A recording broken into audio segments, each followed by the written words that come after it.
Hello, this is a short video to explain how to build your DC cable to mate with the DC power supply, which goes into the Contron CC2800 systems. Essentially, you'll need one DC power supply kit for each DC power supply.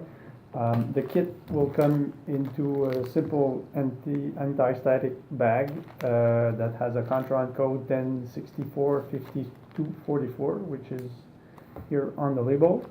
So what you have in each kit is the back shell bag, the D-sub connector with 3 holes in there, and the 3 contacts that goes into the hole. So you have 2 female contacts and 1 male contact.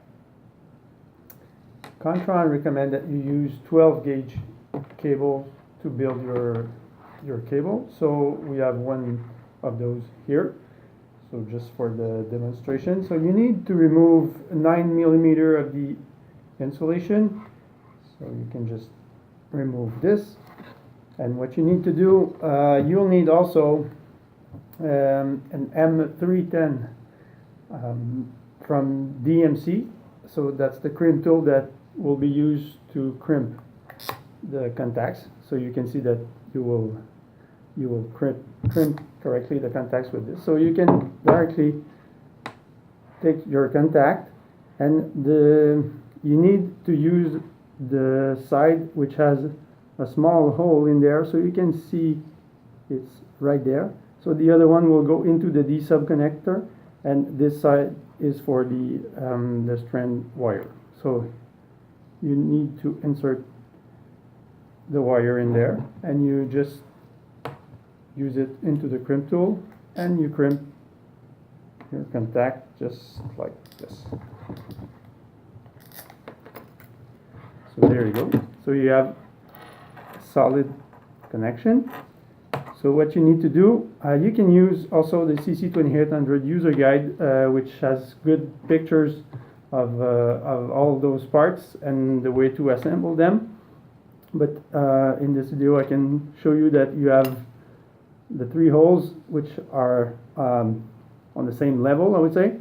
The other side is not the side that you want to insert your crimp into, or the contact into.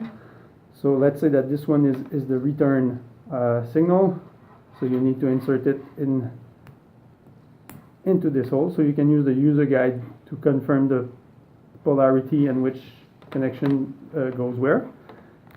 So you can do it with the male contact also. So same idea. So same length, 9 millimeters. Find the side of the contact with the hole. So you just insert your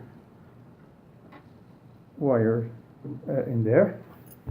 You just use it directly into the crimp tool, and you crimp.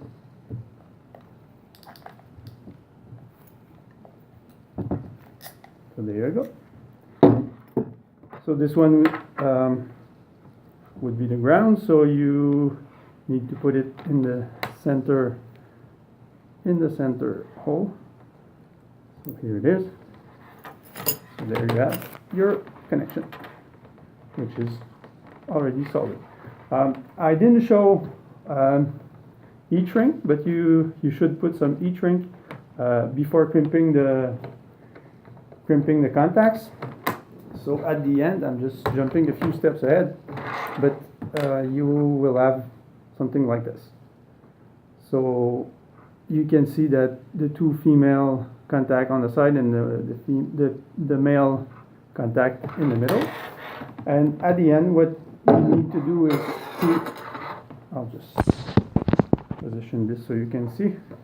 So you have the 2 main part of the back shell. So you can put one part on the table, then simply have your connector, the D-sub connector, sitting on that bottom portion of the back shell. Then also in the same bag you'll have the long screws that you can just insert in there, So there you go. And you just put the top portion of the back shell, insert that, and use the 2 screws that you have also in the back shell bag.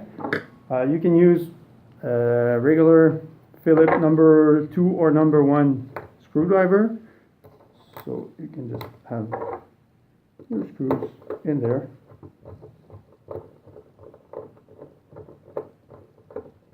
So there's 1 screw on one side and the second one will go on the other side. So there you go for one. The second one.